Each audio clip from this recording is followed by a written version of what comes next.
Chers amis, chers frères et sœurs, bonsoir. J'espère que vous avez passé une bonne journée. Il n'y a personne? Ah oui. Hier soir, nous avons débuté cette série de conférences. -5 au cadran, il est temps. Et nous avons découvert effectivement que le temps avait été divisé, mais à cause du problème du péché, Dieu avait adapté le temps au fonctionnement de l'homme et que l'homme ayant fait un choix, eh bien, ce monde fatalement aurait une fin. Maintenant, puisqu'il y aura une fin et puisque Dieu nous a promis d'envoyer quelqu'un pour nous aider, alors nous allons voir ce soir la grâce de Dieu. La grâce de Dieu. Alors, une histoire. La maman de Georges avait fait un beau pull pour lui. Il était magnifique le pull. Maman était fière. Elle avait pris tout son temps pour tricoter ce pull. Et Georges était ravi. Tandis que maman vaquait à ses occupations, Georges tournait et retournait le pull jusqu'à ce qu'il trouvât un fil qui lui paraissait un peu suspect.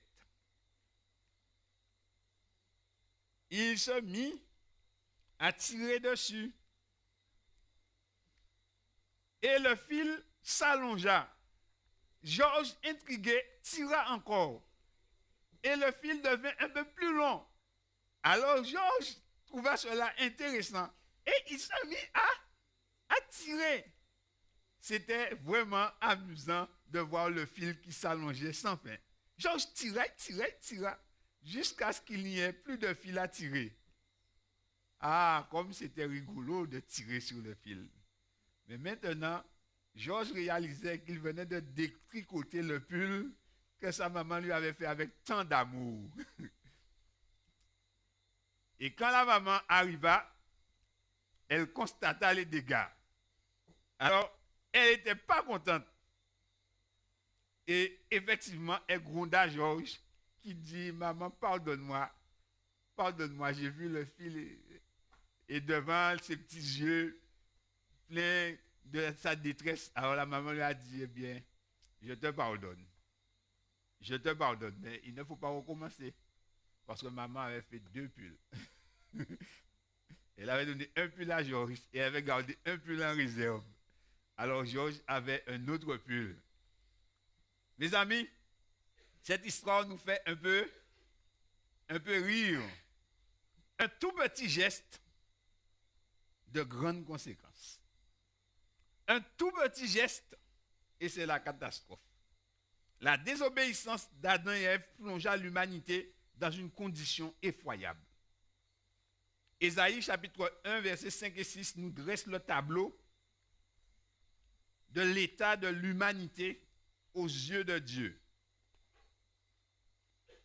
Ève a vu que le fruit était bon, que c'était agréable, et surtout qu'elle allait devenir comme Dieu. Mais lorsqu'elle prit le fruit, eh bien, elle déchanta. Ésaïe chapitre 1er, versets 5 et 6.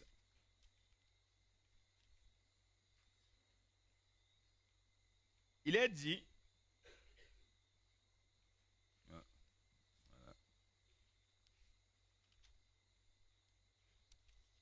Ésaïe 1er, versets 5 et 6. Alors, il est dit, quel châtiment nouveau vous infligez quand vous multipliez vos révoltes? La tête entière est malade et tout le cœur est souffrant. De la plante des pieds jusqu'à la tête, rien n'est en bon état. Ce ne sont que blessures, contusions et plaies vives qui n'ont été ni pansées, ni bandées, ni adoucies par l'huile. Les amis, quand nous nous regardons, est-ce que nous voyons des plaies sur nous?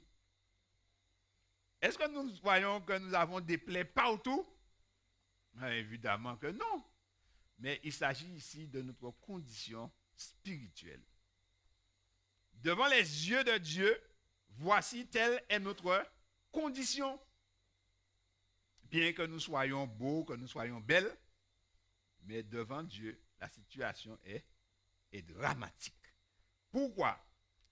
Eh bien, parce qu'il y a un mal qui ronge l'homme. Et le mal qui ronge l'homme, c'est le péché. Romains chapitre 3 et le verset 23 déclare ceci. Romains 3 et le verset 23.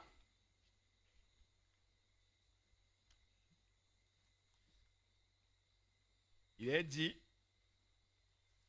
alors si on a trouvé ce qu'on a trouvé, Romains 3, verset 23.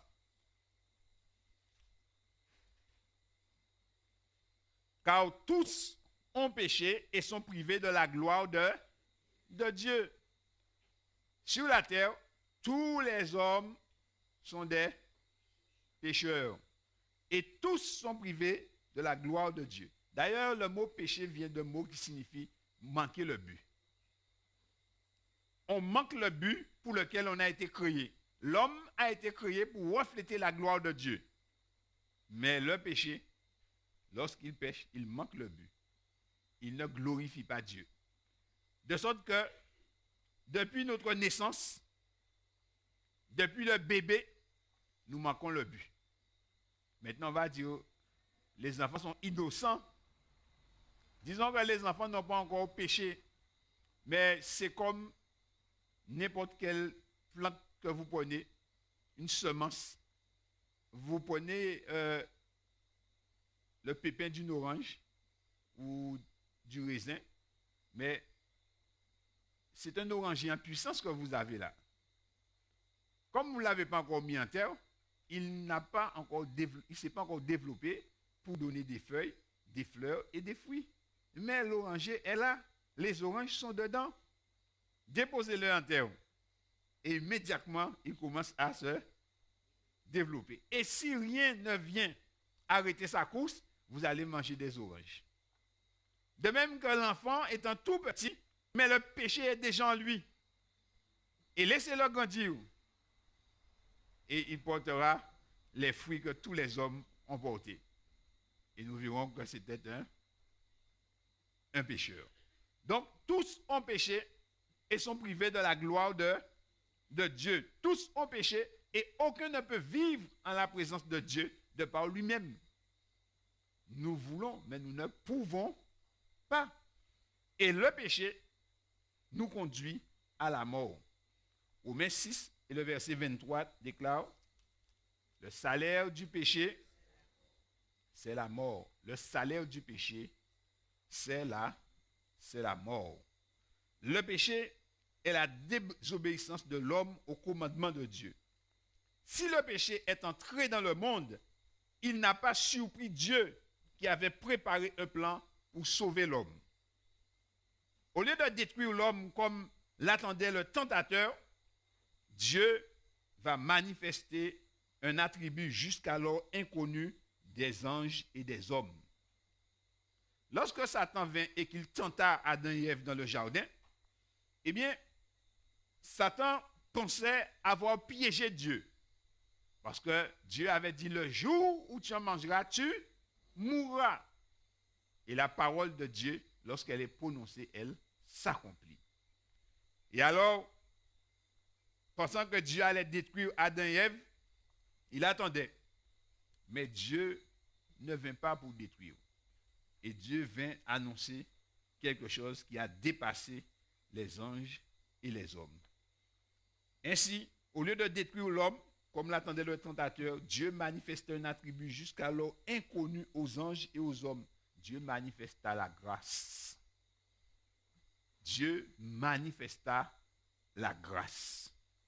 Georges en détricotant le pull méritait une bonne volée et il n'aurait pas volé. Mais la maman ne le fit pas. La maman lui fit grâce et lui donna un nouveau pull. Il était logique qu'il soit puni. Mais la maman lui pardonna et lui fit grâce. C'est ce que Dieu va faire. Au lieu de détruire Adam et Ève, Dieu va leur faire grâce.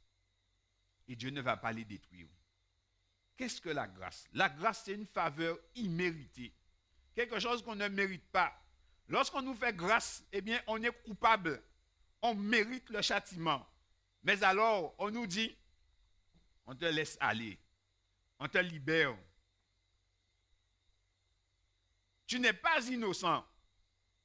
Mais on te libère, on te fait grâce. Ainsi, Adam et Ève ne sont pas innocents. Ils ont réellement transgressé l'ordre de Dieu et ils ont réellement touché au fruit de l'arbre de la connaissance du bien et du mal. Et la conséquence, c'est la mort. Mais au lieu qu'ils meurent, eh bien Dieu va leur annoncer qu'il leur fait grâce. Tout le monde est stupéfait. Satan est stupéfait. Adam et Ève même sont stupéfaits. Les anges dans le ciel sont stupéfaits. Parce que tout le monde s'attendait à ce que la parole de l'Éternel s'accomplisse sur eux. Mais là, l'Éternel retire quelque chose que personne ne connaissait, la grâce. Et c'est pourquoi nous devons dire, mais qui est comme l'Éternel, notre Dieu? Qui a sondé qui peut sonder son intelligence? Quand tu crois que l'Éternel est coincé, c'est derrière des solutions que l'Éternel a des solutions. Ainsi, dans Tite chapitre 2 et le verset 11, il est dit ceci, Tite 2, verset 11.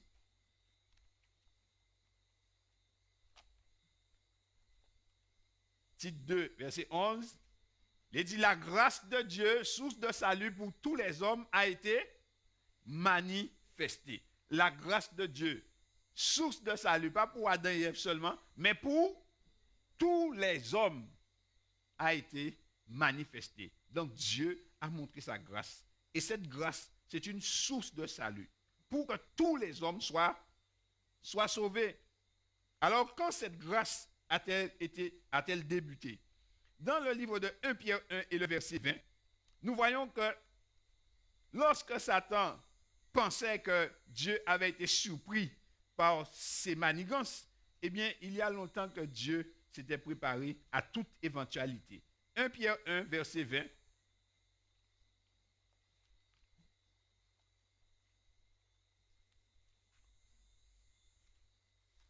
Il est dit,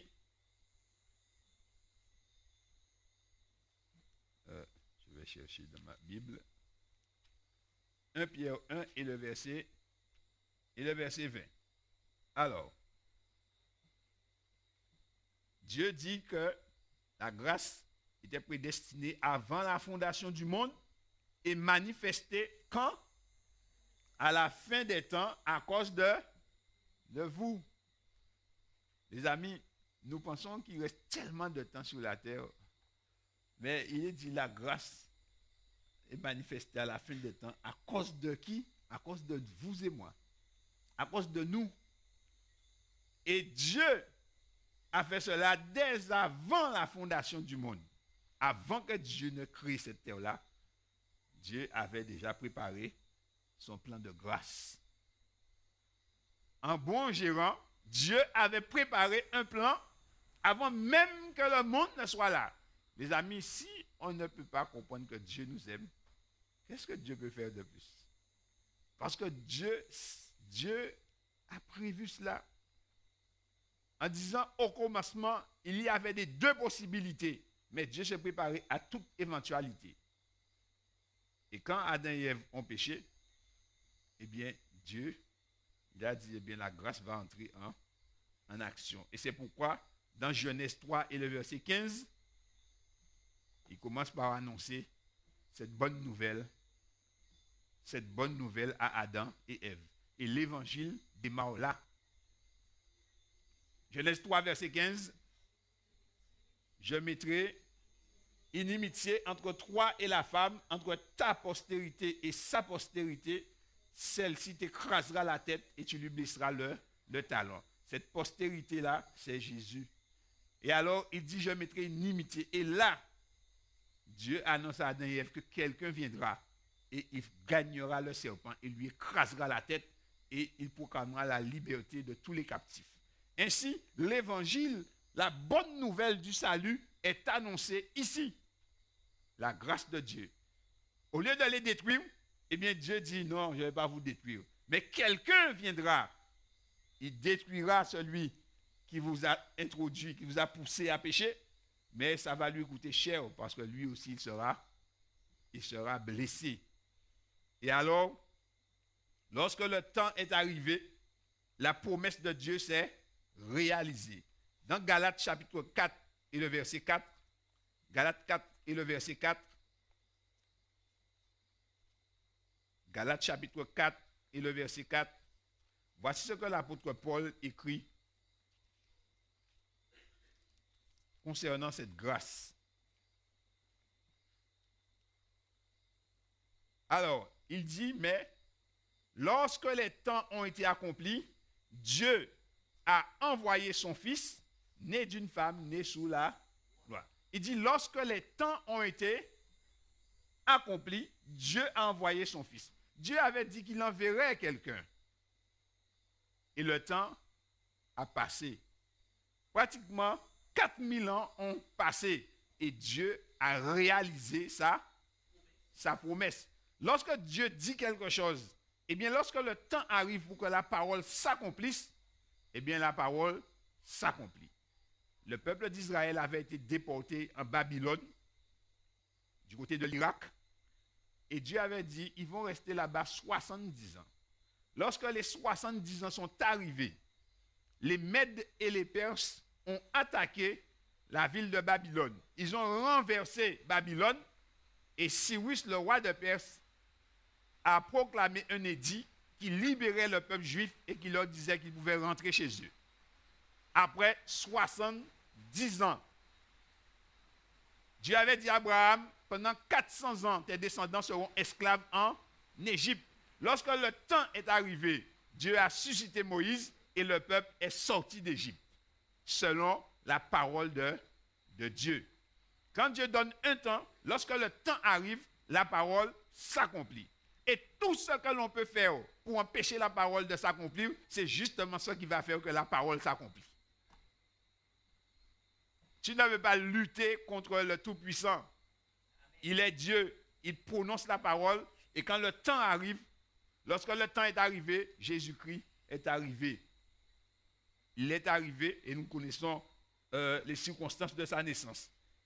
La mission de Jésus était de sauver l'homme. De sauver l'homme en menant une vie d'obéissance parfaite, sans péché. Alors certaines personnes disent, ah oui, pour Jésus c'était facile. Ce n'est pas ce que dit la parole de Dieu. Ce n'était pas facile, mais Jésus devait le réaliser. Et dans Matthieu chapitre 4, nous allons voir comment c'était facile pour Jésus. Matthieu chapitre 4.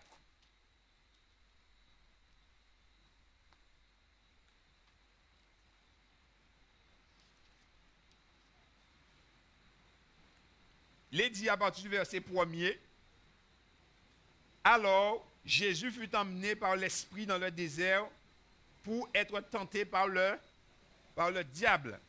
Après avoir jeûné 40 jours et 40 nuits, il eut faim.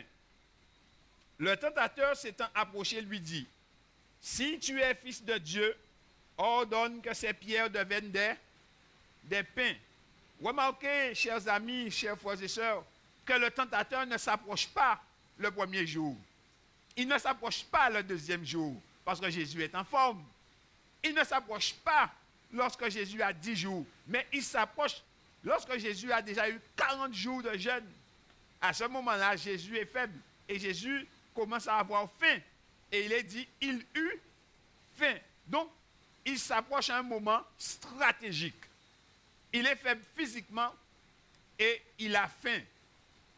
Généralement, on dit qu'on a faim, mais dans les pays occidentaux, nous ignorons un peu ce que c'est que la faim.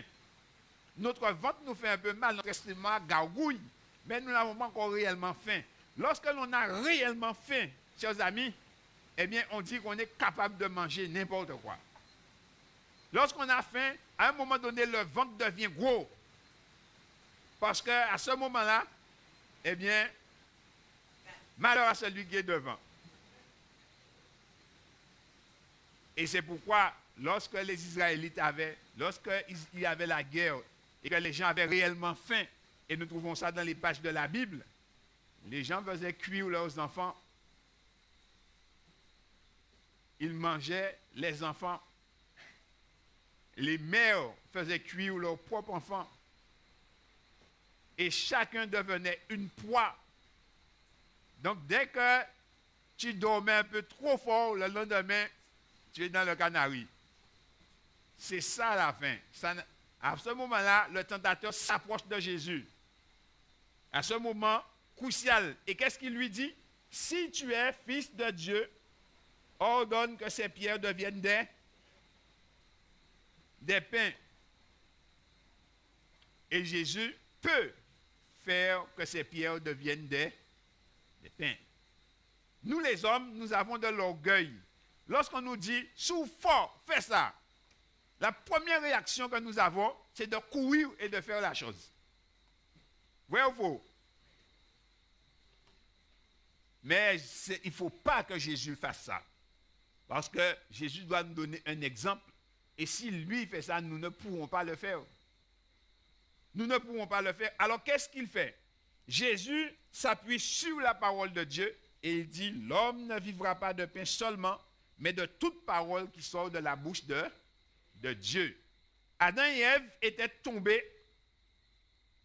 dans le jardin d'Éden, là où au niveau du boire et du manger. Et Satan vient voir Jésus et la première tentation, c'est au niveau du boire et du manger. Ainsi, Jésus va ramasser l'humanité là où l'humanité était tombée. Mais comment il va ramasser l'humanité? En s'appuyant sur la parole de Dieu. L'homme ne vivra pas de pain seulement, mais de toute parole qui sort de la bouche de Dieu. Alors le diable le transporta dans la ville sainte, le plaça sur le haut du temple et lui dit, si tu es fils de Dieu, jette-toi en bas, car il est écrit, il donnera des ordres à ses anges à ton sujet. Ils te porteront sur les mains, de peur que ton pied ne heurte contre une pierre. Satan maintenant, lui aussi, il cite les Écritures. Les amis, si nous ne voulons pas étudier la Bible, mais Satan est un grand étudiant de la Bible pour pouvoir tordre le sens des Écritures et nous emmener à la perdition. Donc, nous avons tout intérêt à étudier la Bible et à prier Dieu afin que Dieu nous éclaire l'esprit et que nous puissions marcher d'après la vérité de Dieu. Non pas d'après ce que nous voulons, non pas d'après ce que nous croyons, non pas d'après ce que les gens nous disent, mais selon ce qui est écrit dans la parole de Dieu. Et alors, Jésus lui dit, il est aussi écrit, tu ne tenteras point le Seigneur ton Dieu. Satan veut le pousser à la présomption, c'est-à-dire de se mettre en danger volontairement pour obliger Dieu à le secourir. Mais Jésus ne marche pas, il reste encore sur la parole de Dieu. De sorte que ce n'est pas parce que quelqu'un nous a montré un verset biblique qu'il faut dire que c'est bon. Il faut regarder qu'est-ce que la parole de Dieu dit dans son ensemble pour savoir si l'enseignement qui est donné est réel. Mais Jésus connaissait la parole de Dieu. Alors le diable le transporte encore sur une montagne très élevée, lui montra tous les royaumes du monde et leur gloire, et lui dit, je te donnerai toutes ces choses si tu te prosternes et m'adores. C'est ce qu'il avait dit à Adam et Ève, vous serez comme des dieux. Mais lui-même, Satan, il veut être Dieu. Il veut être adoré en tant que Dieu. Mais pour qu'il soit adoré, il faut que nous désobéissions à la parole de Dieu. Et quand nous désobéissons à la parole de Dieu, eh bien, effectivement, nous lui donnons raison, nous lui donnons gloire. Et donc, il dit à Jésus, je vais te donner tout cela, les richesses, les gloires de tous ces royaumes. Il dit, je te donne tout, si tu te prosternes et si tu m'adores. Et là, Jésus lui dit, retire-toi, Satan, car il est écrit, tu adoreras le Seigneur ton Dieu et tu le serviras lui seul. Il est dit, alors le diable laissa et voici des anges vinrent auprès de Jésus et le servaient. Jésus avait remporté la victoire sur Satan dans ce combat. Un combat difficile. Pas un combat facile. Nous le lisons facilement, mais c'est un combat difficile. Un grand combat qui a été mené pour nous après 40 jours de jeûne et et de prière. Ainsi, le diable laissa et les anges de Dieu vinrent auprès de Jésus et le servaient. Jésus a eu à manger, Jésus a eu tout le réconfort qu'il voulait. Les amis, chaque fois que Satan nous pousse à désobéir, c'est parce que Dieu veut nous donner une plus grande bénédiction. Et si nous désobéissons, nous perdons la bénédiction. Mais si nous restons fidèles, alors la bénédiction nous est acquise. Ainsi, cela n'a pas été facile pour Jésus. Il a dû jeûner, il a dû prier, il a dû résister aux assauts du diable afin de pouvoir accomplir sa mission. Ainsi, la mission de Jésus consistait à mener une vie d'obéissance parfaite, sans péché. Il n'a pas douté de Dieu. Deuxièmement, il devait mourir pour le péché des hommes sur la croix. Et là encore, c'était un combat qui n'était pas facile. Mourir pour des coupables. Troisième point, Jésus devait ressusciter des morts afin d'aider tous ceux qui voudraient suivre ses traces. Et c'est ce qu'il fit. Jésus a payé cher le rachat de nos âmes afin que nous vivions éternellement. Dans le psaume 49, versets 8 et 9, voici ce que David déclare concernant le rachat de nos âmes. Psaume 49, versets 8 et 9. Il dit, ils ne peuvent se racheter l'un l'autre, ni donner le prix du rachat. Le rachat de leur âme est cher et n'aura jamais lieu. Nous ne pourrons jamais racheter nos âmes nous-mêmes. Le rachat est cher. Il ne faut pas croire que le rachat est bon marché. Hein? Il est cher. Et nous-mêmes, nous ne pourrons jamais racheter nos âmes. On ne peut pas payer le prix à Dieu. Le prix qui est demandé, nous ne pouvons pas l'apporter parce que nous ne l'avons pas. Chers amis, chers frères et sœurs, nous sommes assis ici, mais nous avons coûté cher à Dieu. Nous avons coûté très cher à Dieu. Et c'est pourquoi, mais Dieu nous a tant aimés qu'il a donné son Fils afin de nous sauver.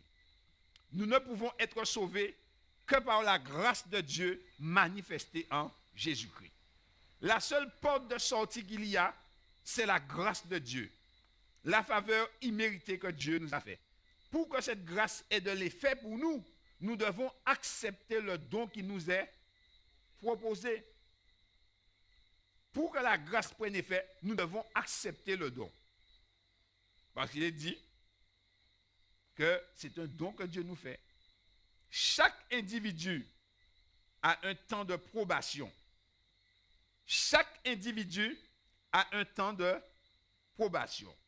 Chaque ville a un temps de probation. Chaque État a un temps de probation. La terre a un temps de probation. Nous avons tous un temps. Nous ne pouvons pas dire que nous allons rester indéfiniment pour faire le choix. Non, Dieu nous presse de faire le choix. Et voilà le cadre général que Dieu va fixer dans le psaume 90, verset 10 et verset 12. Il va fixer le cadre général et nous donner aussi un conseil. Psaume 90, psaume de Moïse. Psaume 90, verset 10, il est dit, « Les jours de nos années s'élèvent à 70 ans et pour les plus robustes à 80 ans. Et l'orgueil qu'ils en tirent n'est que peine et misère car ils passent vite et nous nous envolons. » Certaines personnes disent, mais où l'autre jour on était petit? Oui, l'autre jour tu étais petit. Mais maintenant, tu as déjà des cheveux blancs. Tu te souviens que tu étais petit, mais tu n'es plus petit. Et la roue tourne, je ne sais pas, on aurait dit que maintenant, les jours font ça. Clic, clic, clic, clic, clic. Vous savez, quand les enfants jouent dans les interrupteurs, c'est comme ça. Vous allez vous coucher le lendemain, il fait jour. Vous allez vous coucher le lendemain, il fait jour. Avant, j'avais l'impression que les journées étaient longues. Mais maintenant, la semaine est terminée. L'autre jour, qu'on disait bonne année, mais on est déjà en fin d'année. Mais oui, on est déjà en fin d'année. Tout le monde se rend compte que le temps file à vitesse grand V. Eh bien, comme ça que le temps file, nous aussi, nous voyageons avec le temps. Nous voyageons avec le temps. Quand tu ouvres tes yeux, eh bien, tu as déjà un certain âge. Et ce qui arrive, Dieu a fixé le cadre général, mais il y en a beaucoup qui n'arrivent pas au bout. Entre les imprudences qui abrègent la vie, donc les accidents, on a beaucoup de jeunes qui meurent, on a les accidents, on a les maladies, on a la guerre, on a toutes sortes de choses qui viennent et qui abrègent la vie. Donc beaucoup de personnes, en fait, ne font pas les 70 ans. Et une grande majorité même n'arrive pas à cela. Alors Dieu dit, il nous donne un conseil, tandis que nous sommes vivants et que nous pouvons raisonner, réfléchir. Au verset 12, Moïse dit, enseigne-nous à bien compter nos jours, afin que nous appliquions notre cœur à la sagesse. Enseigne-nous à bien compter nos jours, afin que nous appliquions nos cœurs à la sagesse. Parce que nous pouvons penser que nous avons le temps et que le temps nous appartient. Mais il n'y a pas un raisonnement plus faux que cela. Chers amis, s'il y a eu un commencement pour le temps de grâce, de même il y aura une fin du temps de grâce. S'il y a un commencement, il y aura aussi une fin. Et chaque personne a une fin du temps de grâce pour lui. Chaque individu, il y a une fin du temps de grâce. Nous avons un temps de probation et il nous est conseillé d'agir avec sagesse pendant ce temps de grâce, de manière à ce que nous puissions accepter le don de la grâce et d'accepter ainsi la possibilité pour nous de vivre éternellement avec Dieu, avec Jésus-Christ. Mais nous ne sommes pas là indéfiniment. Alors, nous avons un choix à faire comme Adam et Ève dans le jardin. Eux, ils avaient 2 arbres. Nous aussi, nous avons 2 choix. Le choix que nous avons, c'est de saisir la grâce de Dieu ou de laisser la grâce de Dieu aller sans nous. Seulement, si nous saisissons la grâce, nous aurons la vie qui va avec la grâce. Mais si nous laissons la grâce filer, eh bien, chers amis, c'est la vie éternelle qui s'en va loin de nous. De même qu'il y a un début, il y aura aussi une fin. Une fin de grâce générale, un temps où les hommes voudront être sauvés, un temps où les hommes voudront saisir la grâce, mais il n'y aura plus de grâce. Et le prophète Amos a prédit cela. Amos chapitre 8, versets 11 à 13. Amos 8, versets 11 à 13, page 912 pour ceux qui ont la petite Bible.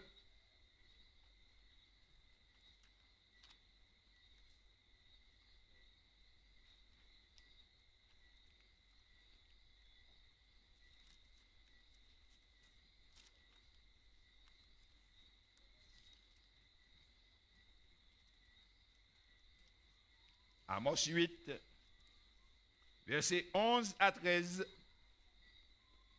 il est dit, « Voici, les jours viennent, dit le Seigneur l'Éternel, où j'enverrai la famine dans le pays, non la disette du pain et la soif de l'eau, mais la faim et la soif d'entendre les paroles de l'Éternel. » Vous vous rendez compte? Les gens auront faim et soif d'entendre la parole l'Éternel. Il y a à boire, il y a à manger, mais ce n'est pas ce qui intéresse les gens. Ce qui les intéresse, c'est d'entendre la parole de Dieu. Ils veulent entendre la parole de la grâce. Et alors au verset 12, un verset qui est assez funeste, il dit, ils seront errants d'une mer à l'autre, du septentrion à l'orient. Ils iront ça et là pour chercher la parole de l'Éternel et ils ne la trouveront pas. Aujourd'hui, les gens prennent les bateaux pour aller en croisière. Mais cette fois-ci, on prendra les bateaux de croisière pour aller chercher la parole de l'Éternel. On courra d'une mer à l'autre, du nord à l'est, du sud à l'ouest, pour chercher la parole de l'Éternel. Parce qu'on aura reconnu que la parole de l'Éternel, c'est la parole de la grâce qui nous est annoncée. Mais malheureusement, à ce moment-là, à cette époque-là, il n'y aura point de grâce, plus de grâce. Ce sera terminé. La fin du temps de grâce sépare le monde en deux groupes distincts, les sauvés et les perdus. Mais avant que ce jour n'arrive, Jésus dit ceci dans Apocalypse 3 et le verset 8. Apocalypse chapitre 3 et le verset 8.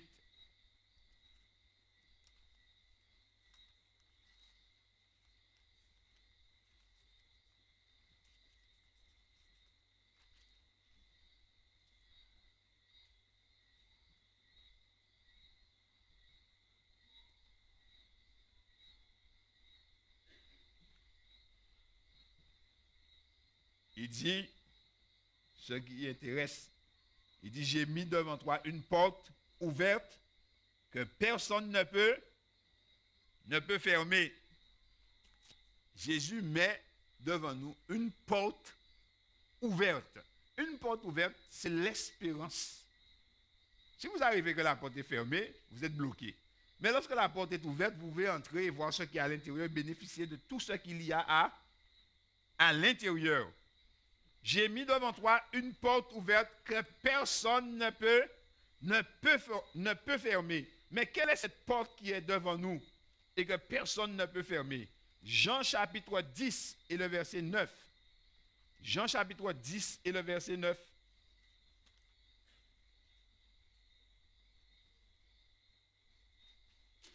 Jean chapitre 10 et le verset 9.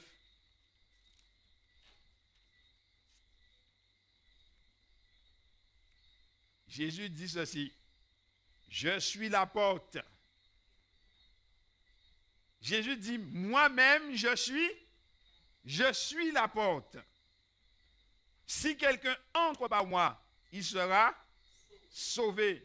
Il entrera et il sortira et il trouvera des pâturages. Ça veut dire qu'il aura la vie éternelle qui coule en lui-même. Ainsi, Jésus est la porte. Les amis, cette porte, personne ne peut la fermer devant nous. Ni les hommes, ni les méchants, ni les démons. Personne, parce que Jésus a triomphé de tout cela. Et maintenant, la porte de la grâce est ouverte. Tant que Jésus plaide pour nous, alors nous pouvons entrer. Nous pouvons bénéficier de la grâce. Et il nous est donné alors ce conseil dans Hébreux 4 et le verset 16. Hébreux chapitre 4 et le verset 16. Puisque la porte, c'est Jésus, et que la porte est ouverte devant nous. Hébreux 4, 16. Il est dit, approchons-nous donc avec assurance du trône de la grâce, afin d'obtenir miséricorde et de trouver grâce pour être secourus dans nos besoins.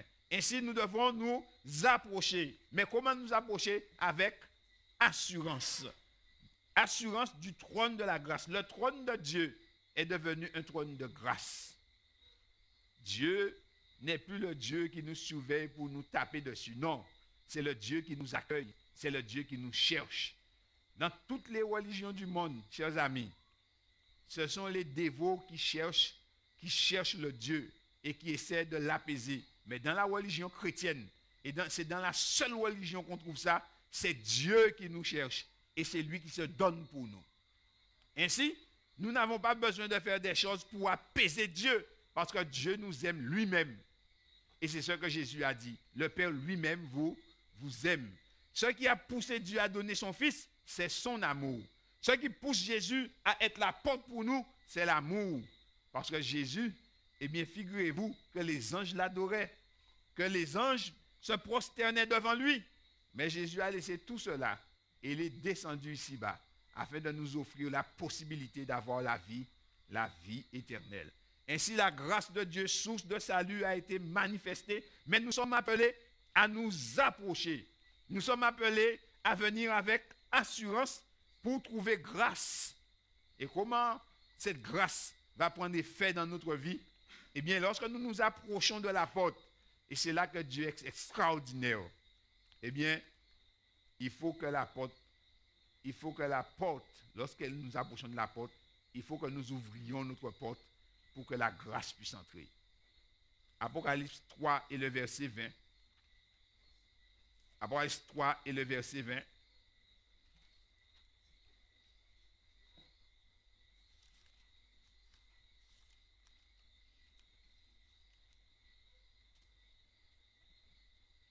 Apocalypse 3, 20. Jésus dit ceci. Voici, je me tiens à la porte et je frappe.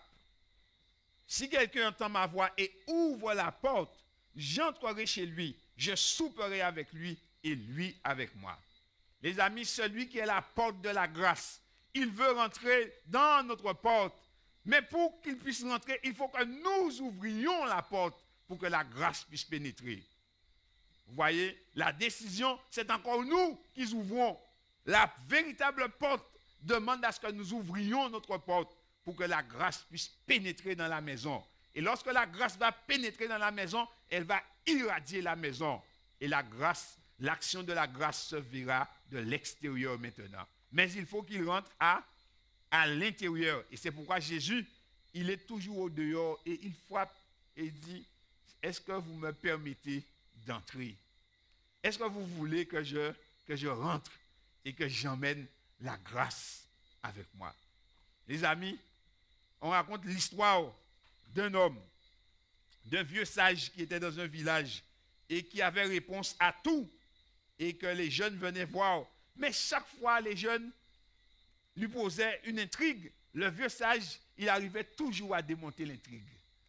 Et alors un jour, ils sont venus, ils ont dit aujourd'hui, eh bien nous allons voir, nous allons le gagner.